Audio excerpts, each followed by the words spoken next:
Friend, good morning. Welcome back to my channel Munmun blog. Munmun ব্লগের নতুন আরও একটা ভিডিওতে তোমাদের অনেক অনেক ভালোবাসা এবং স্বাগত। সো আজকের ভিডিওটা শুরু করছি একদম ভোর 3:30 থেকে। তো উঠেছি প্রায় ঘন্টাখানিকই হয়ে গেছে। তো আজকে হলো পৌষ সংক্রান্তি। আজকে আমাদের অনেক কিছু করার আছে, মানে কি বলে যে ছাপ দিয়ে ঘরের সামনে, তারপর উঠোনে, গেটের সামনে, এসব জায়গায় ছাপ দিয়ে পুজো করার আছে। তো সেটা কার কার আছে কমেন্টে বলো।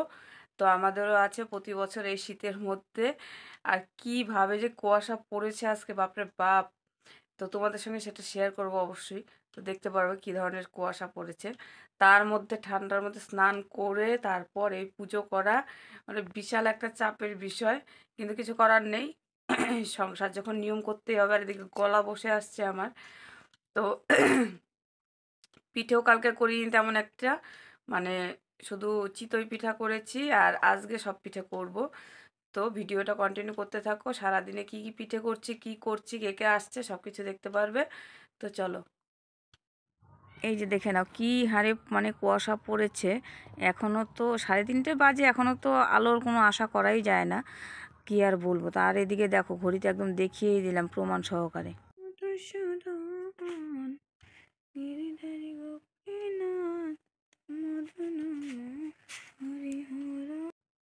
সো আমার একটা অভ্যাস আছে, যখন আমি মানে সন্ধ্যা বা পুজো দিই তখন আমি এই মানে কীর্তনের একটু গুনগুনটা করে থাকি।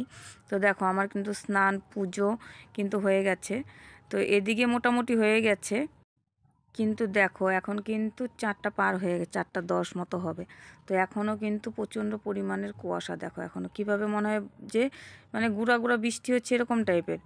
তো এদিকে মানে কুয়াশা, আর এদিকে আমি ভাবছি যে রান্নাটা করে তারপর ঘুমোবো। তো ফাইনালি সব কিছু সেরে এখন ভাত বসিয়েছি। আর এখানে দেখো ফুলকপি, আলু আর মটরশুঁটি দিয়ে একটু মাখা মাখা সবজি করব। তো এই হলো সকালের ব্রেকফাস্টটা রেডি করে তারপর আমি যাব শুতে। ব্রেকফাস্টটা রেডি করে নিলাম, তার কারণটা কি বলো তো, যে এখন যে গিয়ে শোবো তারপর যে আমি গিয়ে কটায় উঠবো সেটার কোনো ঠিক নেই। তো সেই কারণে যে কেউ যদি মনে করো খিদে পায়, খিদে তো অবশ্যই পাবে, মানে সকালের খাবারের জন্য তো সবারই খিদে পাবে। এবার আমি 12টায় উঠবো জন্য তো প্রত্যেকের পেটের খিদেটা তো 12টায় লাগবে না, তাই না? তো ওই কারণে আমি খাবারটা রেডি করে দিয়ে তারপর নিশ্চিন্তে ঘুমাবো। তারপরে কটাতে উঠি তারপর উঠে বাদ বাকি কী করা যায় জানি না। পিঠে তো করতেই হবে। তো কী কী পিঠে করব সেটা এখন বলছি না, পরে বলবো। যখন করব তখন দেখবে, ঠিক আছে? তো চলো, কী কী পিঠে হয়েছে আমাদের বাড়িতে চলো তোমাদেরকে আগে শেয়ার করি, তারপর বলছি গতকালকে কেন ভিডিওটা শেষ করতে পারিনি, মানে আর ভিডিও কেন করতে পারিনি সেটা পরে বলছি। তো তার আগে চলো দেখে নাও কী কী পিঠা হলো আমাদের বাড়িতে। তো এলো আমার চিতই পিঠে। চিতই পিঠেটা আমার খোলার জন্য মানে কালারটা খারাপ হয়েছে। আর এখানে দেখো এই যে পাটি জোড়া, এখানেও পাটি জোড়াই আছে। আর এখানে আছে এই দেখো রসবড়া। এই কটা আইটেমই করা হয়েছে, কারণ আবার কদিন পরেই পিঠে হবে। এই জন্য এইবার এই মানে আমার বাড়িতে এখন কম হলো, আবার যখন সবাই মিলে করব তখন আরও কিছু আইটেম হবে নানা রকমের, কারণ একা একা এত কিছু করা যায়। তো কালকে বৌদিকে ডেকেছিলাম, বৌদি এসছিল আর অহনাও এসছিল। আর দেখলেই তোমরা কোন ভোরবেলায় আমি রান্না করেছিলাম, রান্না টান্না করে শুয়েছিলাম। তো শুয়ে উঠতে উঠতে প্রায় 11টা বেজে গেছে। 11টার সময় উঠলাম, উঠেই মানে জাস্ট একটু বসেছি, তার মধ্যেই অহনা আসলো। অহনা আসার পরে তো জানোই কী অবস্থা হয়।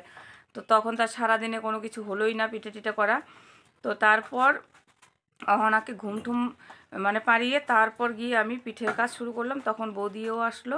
তো বৌদি এসে চিতই পিঠেগুলো করেছে, আর বাদ বাকি ওই তোমার পাটি জোড়া আর ওই রসবড়া এগুলো আমি করলাম। তো মানে কি বলবো যে তোমার চিতই পিঠাটা আমার এইবার যা হলো, এরকম আমার মানে কি বলবো লাইফের ফার্স্ট টাইম যে পিঠা আমার এরকম খারাপ হয়ে গেছে। কি আর করা যাবে, কারণ পাতির জাল দিয়ে করা তো, মানে বৌদিও অত একটা মানে বুঝতে পারেনি। তো যাই হোক, আমার বৌদিও কিন্তু ভালো পিঠে করে, এমন না যে সেও পারে না, সেটা কিন্তু না। কিন্তু অনেক সময় হয়, অনেক সময় গোলার বেশ কমে হয়, অনেক সময় জালের বেশ কমে হয়। তো যাই হোক, কিছু একটা হয়েছে, তো কোনো ব্যাপার না। এরপরে নেক্সট টাইম অবশ্যই তোমাদের সঙ্গে ভালো পিঠে শেয়ার করব। এটা খারাপ হয়েছে তাতে কী হয়েছে, আর খারাপ হয়েছে জন্যই যে শেয়ার করা যাবে না সেটাও কিন্তু নয়। কারণ আমরা কোনো কাজ করতে গেলে সবসময় যে ভালোটাই হবে, হ্যাঁ, মানে সবসময় পারফেক্টই হতে হবে, পারফেক্ট হলেই দেখাতে হবে, না হলে দেখাতে হবে, সেমন কি কোনো ব্যাপার আছে বলো? কারণ তোমরাও আমার আমার একটা ফ্যামিলি, তো সেই ফ্যামিলিতে খারাপ ভালো সবটাই শেয়ার করতে হবে। তো আমি সেটা মনে করি, তো সেই জন্য খারাপ হলেও আমি সেটাই শেয়ার করলাম। তো যাই হোক, আজকে হলো মাঘ মাসের পয়লা দিন, মানে 1 তারিখ। আজকে আমার ঠাকুর দাদার মৃত্যু দিবস, তো আজকে সেটা পালন করা হবে। তো সারাদিনে যাই হোক আমরা নিজেদের কাজগুলো করব, আর সন্ধ্যা থেকে সেটার উদ্দেশ্যে আজকে কীর্তন হবে, ভাগবত হবে। তো সাথে থাকো, আশা করি সবটাই তোমাদের সঙ্গে শেয়ার করব। গতকাল তো ভিডিওটা শেষ করতে পারিনি, তো আজকে গতকাল আর আজকে দিয়ে পুরোটা দিয়ে ভিডিওটা শেষ করব। আর আর কিছু বলবো না, এখন এখন বাবু স্কুলে যাবে, আর পিঠেও মানে যাকে যাকে দেওয়ার আছে সবাইকে দিয়ে পাঠাবো। তো এখন একটু ব্যস্তই আছি, তো চলো পরে ফ্রি হয়ে ক্যামেরা অন হবে।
বাবাই জুতা পরে তুমি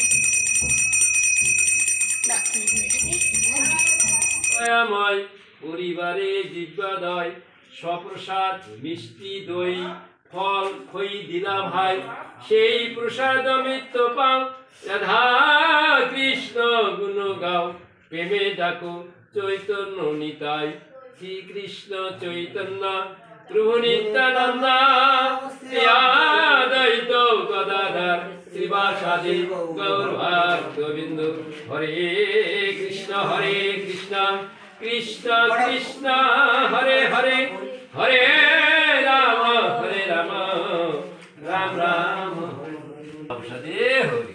সো এখানে যারা যারা বসেছেন তারা হলো ঠাকুরকে মানে ভোগ লাগিয়ে তারপর তারা সেবা গ্রহণ করে। তো সেই অর্থে তারা আমাদের হাতের অন্ন গ্রহণ করবে না, তো সেই জন্য তাদের জন্য একটু দই মিষ্টি আর খই এসবের ব্যবস্থা করা হয়েছিল। আর বাদ বাকিদের জন্য ওখানে আলাদা করে খিচুড়ি, তারপর পাঁচ সবজি এসব করা হয়েছে। তো ওনাদের আগে সেবাটা উঠাতে ওদিকে আমার ওদিকে রান্নাও হচ্ছিল খিচুড়ি। তো পরের দিকে আর টাইম পাইনি, যার জন্য ভিডিও করা হয়নি। তাই এই ভিডিওটা আমি এখানেই শেষ করছি। পরবর্তী ভিডিওতে আবার তোমাদের সঙ্গে দেখা হবে। সো সবাই ভালো থেকো, সুস্থ থেকো।